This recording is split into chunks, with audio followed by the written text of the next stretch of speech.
आजच्या व्हिडिओमध्ये आपण अशा एका व्यक्तीविषयी जाणून घेणार आहोत ज्या एक यशस्वी उद्योजक, एक टीचर, एक इंजिनियर, सुप्रसिद्ध अशा सोशल मीडिया इन्फ्लुएन्सर आणि एक प्रसिद्ध युट्यूबर आहे। त्या म्हणजे आपल्या सर्वांच्या लाडक्या मालवणची चेडू व कोकण हार्टेड गर्ल या नावाने सुप्रसिद्ध असणाऱ्या अंकिता प्रमोद प्रभू वालावलकर आहे। आज आपण अंकिता यांच्याविषयी संपूर्ण माहिती जाणून घेणार आहोत। नेहमी शाळेत 90% मिळवणारी अंकिता आई वडिलांची आज्ञाधारक मुलगी पुढे जाऊन अचानक 2 वर्ष एका मुलाबरोबर पळून जाते आणि त्याच्याच घरी राहू लागते। त्यानंतर तिच्या लग्नाची उठलेली अफवा, सतत त्या मुलाकडून होत असलेलं टॉर्चर, लायकी काढणारी अभद्र भाषा, स्वतःचा एक मोठा वैयक्तिक बिझनेस आणि थेट महाराष्ट्रातील सुप्रसिद्ध बिग बॉस मराठीच्या घरामध्ये प्रवेश, एका सिव्हिल इंजिनियर अंकिताची खडतर जीवन कहाणी आणि खडतर असा प्रवास आपण जाणून घेणार आहोत। नमस्कार मित्रांनो, माझं नाव गणेश विभक्त, इन्फॉर्मेटिव्ह गणाजी। मराठी भाषेतील वेगवेगळ्या विषयांची माहिती जाणून घेण्यासाठी वरती आय बटनवर मी काही व्हिडिओ दिलेले आहे ते नक्की बघा आणि आपला आजचा व्हिडिओ आवडला असल्यास आपल्या व्हिडिओला लाईक आणि चॅनलला सबस्क्राइब देखील करा। अंकिता प्रमोद प्रभू वालावलकर यांचा जन्म महाराष्ट्र राज्यातील मालवणातील निसर्गाच्या सानिध्यात असलेले देवबाग या ठिकाणी 17 फेब्रुवारी 1993 रोजी झाला। त्यांनी आपले शालेय शिक्षण doctor Datta Samant English school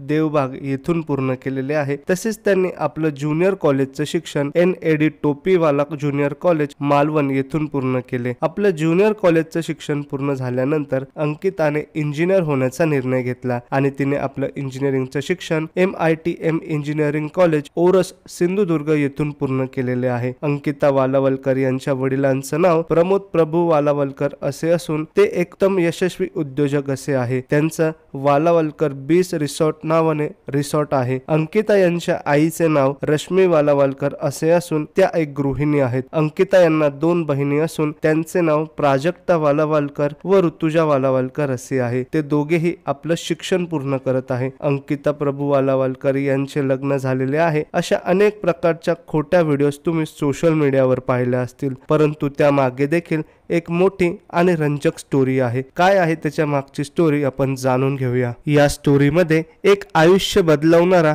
खूप मोठा प्रसंग दडलेला आहे। अंकिता या ज्यावेळी इंजिनिअरिंगचं शिक्षण घेत होत्या त्यावेळेस त्यांच्याकडून एक खूप मोठी चूक झाली। त्यावेळेस त्या एका मुलाच्या प्रेमात पडल्या आणि तो मुलगा त्यांच्यापेक्षा तब्बल 9 ते 10 वर्षांनी मोठा होता। अंकिता यांच्या घरातलं वातावरण अत्यंत कडक आणि शिस्तप्रिय होते। कुठेही जायचं नाही, कुणाशी जास्त बोलायचं नाही, अभ्यास असं कडक वातावरण होतं। त्यामुळे अभ्यासाची आवड नसताना देखील अंकिता शाळेत नेहमी 90% जास्त मार्क्स पास होत असे। आई वडिलांविषयी तिच्या मनात एक आदरयुक्त भीती नेहमीच होती। एवढ्या शिस्तबद्ध वातावरणात अंकिताचे प्रेम प्रकरण तिच्या घरच्यांच्या कानावर गेले होते। अशा वेळी एका वेळेस त्या मुलाला भेटायला अंकिता गेली असता तिच्या आईला ही गोष्ट समजली आणि अंकिताची आई तिला शोधायला गेली। आता आपल्या घरी गेल्यावर काही खरे नाही असे अंकिताला वाटले आणि तिथूनच ती त्या मुलाच्या घरी पळून गेली व तिथेच राहू लागली। यात त्यांनी कुठल्याही प्रकारचे लग्न केलेले नव्हते, उगाचच तिच्या लग्नाच्या फक्त अफवा उठवल्या गेल्या होत्या। त्या मुलाच्या घरचे पुढारलेल्या विचारांचे होते म्हणून त्यांनी तिला तिथं राहू दिलं। अशा प्रकारे अंकिता तब्बल 2 वर्षांपासून आपल्या घरच्यांपासून लांब होती। या 2 वर्षात त्या मुलाने तिला खूपच अभद्र अशी वागणूक दिली। सतत तिची लायकी काढत असे व तू मोलकरणीच्या कामाची नाही असे म्हणत असे। परंतु त्या मुलाच्या आईने अंकितावर आईसारखं प्रेम केलं व तिला जीवन उपयोगी एक सल्ला दिला, तो म्हणजे तू तुझं शिक्षण पूर्ण कर, कितीही काही झाले, कितीही अडचण आली तरी तू तुझे शिक्षण सोडू नको। अंकिता नेहमी म्हणते की त्यांच्या शिक्षणाच्या सल्ल्याने माझ्या आयुष्याला एक नवीन दिशा मिळाली आणि तब्बल 2 वर्षांनंतर त्या मुलाच्या छळाला कंटाळून पुन्हा आपल्या आई वडिलांकडे अंकिता निघून आले आणि आई वडिलांनी देखील आपल्या मुलीची चूक पदरात घेतली आणि तिला मोठ्या मनाने माफ केले व पुढील आयुष्यासाठी प्रोत्साहन देखील दिले। लॉकडाऊनच्या काळात अंकिताने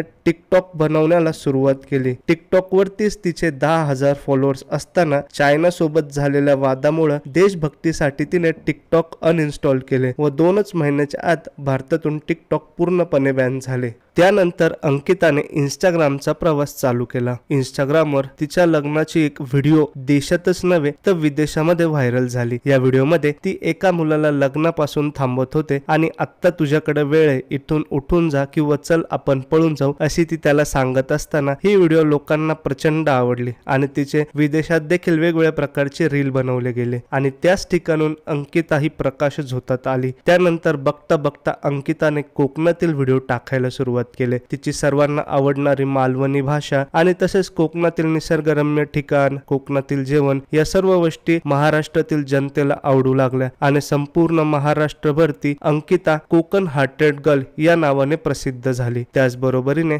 अंकिताने अनेक प्रायव्हेट ठिकाणी जॉब देखील केले, परंतु 9 ते 5 या बंधनात तिला अडकायची सवय नव्हती. म्हणूनच तिने हे जॉब बदलले तरी देखील तिला जॉब आवडले नाही. म्हणून अशातच एका ठिकाणी एक सुप्रसिद्ध इन्स्टिट्यूट मध्ये टीचर म्हणून ती काम करू लागली आणि त्या ठिकाणी ती गणित आणि विज्ञान शिकवायला लागली. हा तिचा आवडीचा विषय बनला. म्हणजे दुपारी व्हिडिओ बनवायचे आणि 3:30 नंतरून शिकवणीला जायचं लोकांना शिकवायला. हे तिचं नित्य नियम झाले होते. त्याचबरोबरीने अंकिताने कोकणातील आंबे वेगवेगळ्या जिल्ह्यात, वेगवेगळ्या राज्यात एक्सपोर्ट करायला सुरुवात केली. या मार्फत तिने स्वतःची सिंधू उद्योग नावाने एक एक संस्था चालू केली. सिंधू उद्योगच्या मार्फत तिने अनेक राज्यांमध्ये आंबे, त्याच पद्धतीने अनेक प्रकारचे लोणचे, तेल, उटणे आणि कोकणातील सुप्रसिद्ध नॅचरल वस्तू पाठवायला सुरुवात केली. वेगवेगळ्या सणावारानिमित्त तिने वेगवेगळ्या प्रकारचे कॉम्बो देखील विकायला सुरुवात केली आणि याच माध्यमातून तिने आपला उद्योग संपूर्ण महाराष्ट्रभर पोहोचवला. 2023च्या गणपतीमध्ये अंकिताने विशाल फालेसोबत तूच मोरया या गाण्यात काम केले. हे तिचं पहिलं गाणं होतं. त्यानंतर तिने विवेक सांगळे सोबत कसे विसरू या प्रेमगीतामध्ये देखील काम केलेले आहे. अंकिताने झी मराठी अवॉर्ड्सच्या रेड कार्पेटचं होस्टिंग देखील केलं आहे. त्याच पद्धतीने महाराष्ट्र नवनिर्माण विद्यार्थी सेनेने प्रस्तुत केलेला रीलबाज पुरस्कार सोहळा हा अंकिताने होस्ट देखील केला होता. त्याचबरोबरीने महाराष्ट्र नवनिर्माण सेनेच्या एका आंदोलनात ती अमित ठाकरेंसोबत सहभागी झाली होती. अंकिता वालावलकर यांनी बारसू रिफायनरीच्या प्रोजेक्टमुळे प्रचंड ट्रोलिंग सहन केलेली आहे. त्यामागचं कारण देखील तसंच आहे. बारसू प्रकल्प हा कोकणात होऊ देवा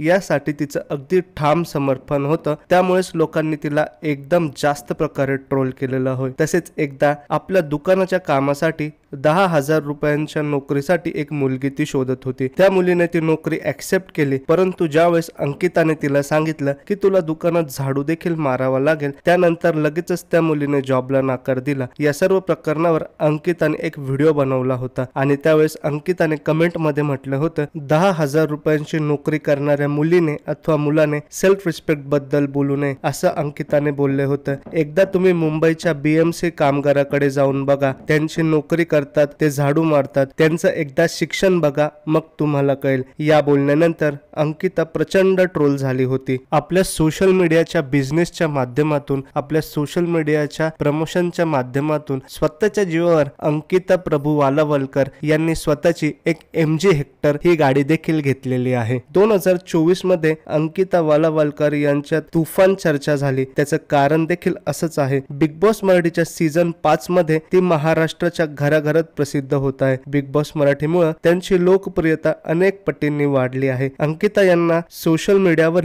इंस्टाग्रामवर 900K म्हणजे 9 लाखांपेक्षा जास्त फॉलोअर्स आहे. तर त्यांचा एक YouTube चॅनल देखील असून त्यावर त्यांना 3,50,000पेक्षा जास्त सबस्क्रायबर्स आहे. अंकिता हिने तिच्या जीवन साथी देखील निवडलेला आहे, परंतु त्याचा चेहरा हा तिने रिव्हील केलेला नाही. तो एक गीतकार आहे, परंतु बिग बॉस मुळे तिने आपले लग्न पुढे ढकललेलं आहे असे सगळे सांगताय. अशा आपल्या सर्वांच्या लाडक्या युट्यूबर, उद्योजक, इंजिनियर असणाऱ्या अंकिता प्रभू वालावलकर यांना येणाऱ्या त्यांच्या पुढील वाटचालीसाठी आपल्या इन्फॉर्मेटिव्ह गणजी या YouTube चॅनल कडून खूप खूप शुभेच्छा आणि खूप सदिच्छा.